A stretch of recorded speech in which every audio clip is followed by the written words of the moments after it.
So this is the Cobra Radspeed driver. And well, I just cannot understand why Cobra's most elite athlete, Bryson DeChambeau, man of the massive bombing drive, is not using this club. So the question is why, but also should you consider putting the Radspeed in your bag? Hey everybody, Peter Finch here, and before we go any further, please consider giving that like button a jolly good wallop, scientifically guaranteed to shave shots off your next score. And this video is revolving around the Radspeed driver, which, if I'm honest, after initial testing might be my favorite ever Cobra driver. And that is saying something because Cobra do produce very good big wacky sticks. My official name for drivers apparently now. And you might be thinking, whoa, Pete, calm down. Cobra have produced a lot of good drivers. Why is this one so special? So the first 2 points that I want to submit to the viewer about this driver is how it looks, but also how it sounds.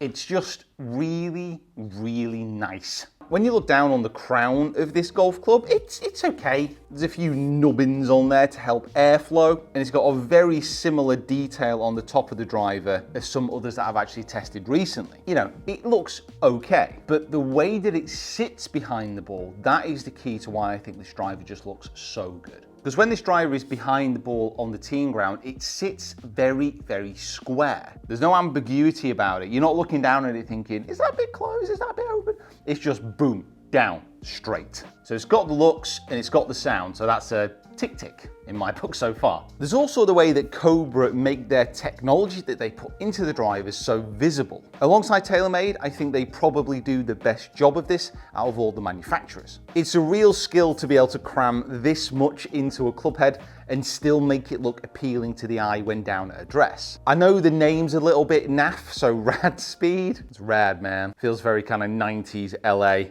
Not that I ever went to LA in the 90s, but the reason Cobra have called it that is because of this radial weighting system that they've got in the club head. So Cobra say there's a strategic placement of weight relative to the CG to optimize speed, forgiveness, and flight direction. So basically what they're saying is these weights here at the front, so this one, this one, this one, and then this one at the back, because they've spread it out in such a way, this will aid ball speed, it'll aid forgiveness, and all the rest of it. There are 3 models of this driver currently on the market. So this is the Radspeed, and this is aimed at the better players. I think on the website they say 15 handicap and under as a general idea of who should be looking at this club. I've never been a great fan of the way that's phrased because let's face it, there's some 20 handicaps who strike the driver really, really well. The Rad XB is a little bit more forgiving, so for the higher handicaps, and then there's the Radspeed XD, which is a draw bias driver. A very similar lineup to what you see a lot of manufacturers doing. And this driver is currently up for £350 off online golf stores. It's got this infinity milled face, which I think just looks absolutely awesome. Let me just try and catch the light on that. I think that's a great, amazing looking club face. You know, if it makes any difference, I don't know, but I think it looks cool. The carbon crown is apparently 30% thinner as well, and it's all about saving weight and reposition it into this radial design. So this is a 9-degree club head. I've cranked this down to 7.5 degrees. It's also got a Motor X shaft in an X Flex. It's not a shaft I've actually tried before this. So in this review, I will of course be testing this driver out of the standard 50 marks, as well as subjecting it to a power ranking test. And it's all about splitting it into different categories, which you'll see in a moment. So let me know what you think about this driver down in the comments before we start hitting, and also what other drivers you would like me to test moving into the season. Okay, let's give this a whack. So just gonna clip some shots away, just giving you a general outline of I think what this driver can deliver. From the course yesterday, super low spinning, actually quite forgiving, and as mentioned at the start of the video, confusing as to why Bryson DeChambeau will not be using this driver in his bag. Oh. That's just an absolute bullet. Look at that fly. Boom. Oh. Fantastic fly on that. Club head speed 121, smash factor 1.46. So the strike was decent there, the efficiency was up. Backspin at 2000, just kept it in the air that little bit. Awesome. So currently in Bryson's bag, he has a King LTD driver, which was, I think it's 4 years old now. And when that driver came out, I I did have a few hits of it, and I remember it being horrible. It had something called a spaceport in the bottom, which I'm pretty sure was like the glass used on the space station. It was there almost so Cobra could say, oh, we're using NASA technology in our driver. Didn't feel great, sounded like it was a Wellington being slapped against a tree trunk. It was just not pleasant. Now obviously Bryson is a hell of a lot better golfer than I am, and he has a much better understanding of the numbers that he's producing. So whatever he found in his driver and shaft and grip combination, you know, he's a very unusual golfer in his setup. It's obviously working for him. But for Cobra, it must be so frustrating to have a driver which, as mentioned, I think is brilliant, and yet not have their elite athlete, certainly in the men's game, using this club. Because let's face it, at the moment, Bryson is the talk of the town. You know, those LTD drivers from Cobra, I think they're up to about 170 quid online now, and their price has definitely gone up during the last few weeks.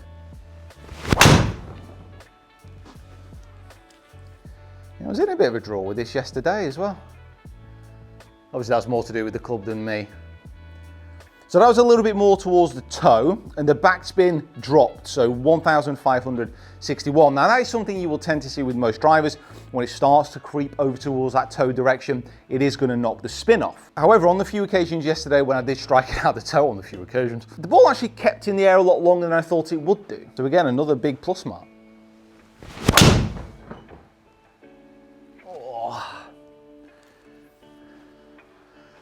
A little bit low, not quite that cut I was after, but great distance again. That's a slice.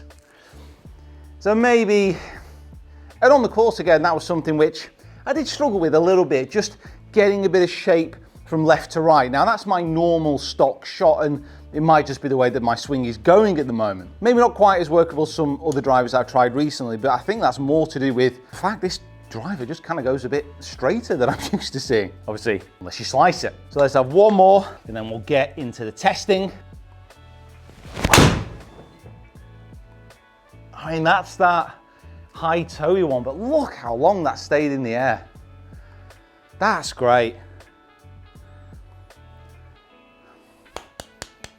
Well done, you. The driver, not me. So these are the 10 drives that I hit in a row there, and some pretty good numbers. I mean, carry distance and total distance, really, really good. Backspin, very, very low, apart from the one which I like sliced out to the right massively. So if you take that one away, that's going to drop the averages down below 2,000 RPM backspin. So this would probably lead me on to saying that actually the Radspeed would be aimed at that better player who can consistently strike the ball. If you are a poor ball striker and you can't quite get the backspin, the ball's just going to drop straight out of the air. So it's always that balancing act. The ball speed's pretty decent as well. My club head speeds were about 120 there. So onto the tests. First one, accuracy. So the first test, this is a mark out of 5 in its accuracy. I'm on the 18th here at Pebble Beach, a notoriously difficult par 5 to actually drive. The target is just left of the tree in the centre of the fairway. 5 shots, the more shots I get, the more points I get on the overall points list thing. So if I seem to hit this normal, it's more of a draw. So I'm just going to try and hit a few hold-up shots. The only rules to this, club head speed needs to be over 110 miles an hour, just to make sure I'm not steering it down.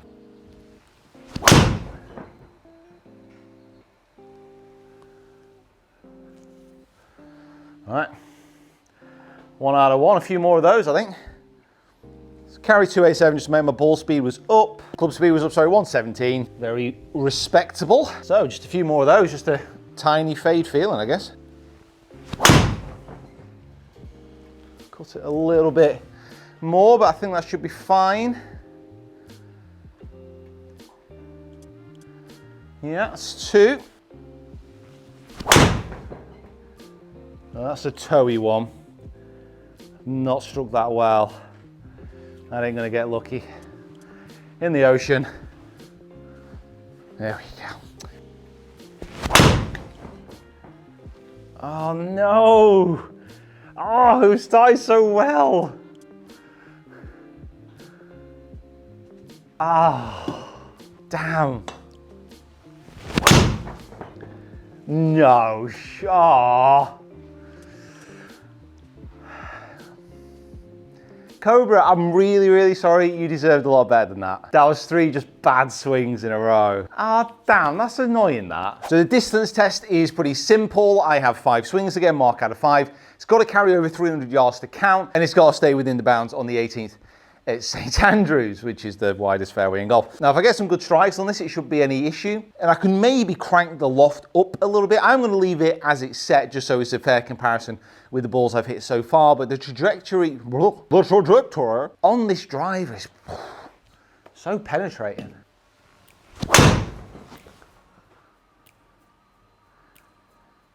Well, I think that's going to carry 300. And is it going to hit the green? Club speed 128. A little bit high and out the toe. Managed to stay in the air quite well. Backspin 1800. Ball speed 170. Carry 307. Brilliant, brilliant stuff. Now that's the one we're going to have some issues with. Low and out the air. Obviously a hooky one, my issue, but yeah, angle of attack 0.0. Obviously getting a little bit steep on it. That's one of those toey ones. I'm gonna need you to come back in a little bit here, buddy. Meant it. I always feel that the cars down the right-hand side of the 18th at St Andrews are for my personal use to knock it back into play. So if you ever see me come down the 18th at the old course, don't park there. That is 2 though, carry 316. Ah, damn. Oh, look at that vicious one. Whew. Oh. Fly ball. Get on the green. So like a lot of modern drivers, the more you get towards the toe, the less forgiving it is, but when you catch them, well, like this, the flight for me is almost perfect. It's so good. Let's mark the results of these drivers and then get onto the power ranking. So onto the scores out of 50, and again, this is quite subjective. Here are where the drivers this year are ranking so far. Now for the Cobra, I'm gonna give this 5 out of 5. I just love the way it looks. I just love the way it sits behind the ball. It's just great. Sound-wise, 5 out of 5. It does sound different. It sounds a little bit more hollow than some of the other drivers out there at the moment, but I don't mind that. I equate a hollow, quite heavy sound to a little bit more power and distance. But again, that's very much a personal feel thing. Feel 4 out of 5. I think this feels great off the club face. In some respects, some of the bad strikes, they feel a little bit worse than what the performance is, which is an interesting one. Features and customization, I'm gonna give this 4 out of 5. You can change these weights around, which are in the club head, and that shaft sleeve does give quite a bit of adaptability between lofts. So for the X factor, so the excitement around this driver, I'm gonna give it 3 out of 5. It's good, I like it, but a lot of the story that Cobra telling here is just redistribution of weight in a more forceful and fanciful style. Accuracy, 2 out of 5, probably much more down to me than the driver. Distance, 3 out of 5, some really good shots on that flight. And on that flight, yeah, 4 out of 5. Maybe a slight issue as far as workability is concerned, but again, that's more me. I think the way that it looks, and when you strike it well out the middle or just slightly out the toe, beautiful. Beginners, I'm going to give it 4 out of 5 again, just simply because of what I spoke about before about when you strike it off center, it actually feels a little bit worse than sometimes it performs. And on the course as well, I just found that some shots that I hit were really dodgy, but they just held their line really well. Value for money, I'm going to give this 4 out of 5, simply because I've ranked pretty much everything at 3 out of 5.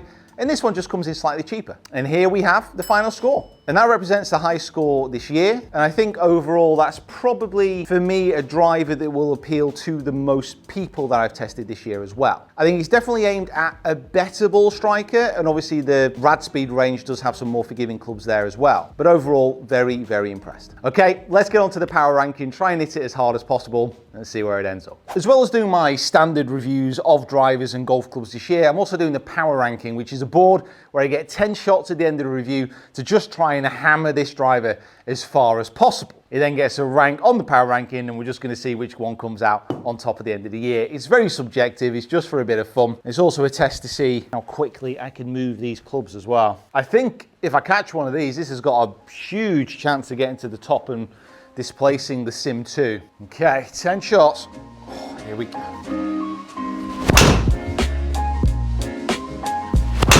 Oh, big toey one.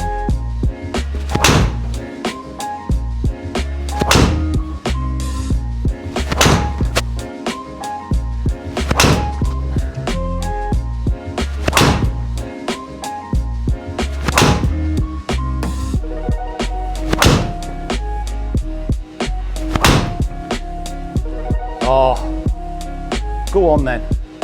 Oh, that could be good. Go, go, go, go, go. Oh. 344 or 345. That's not bad. That's not bad. So on the power ranking, the Cobra Radspeed comes in third place, 345 total. So just under the Callaway Epic Speed, a little bit behind the TaylorMade Sim 2. But remember, with the power ranking, it's very much just a chance for me to swing as hard as I can, try and get the most distance I can.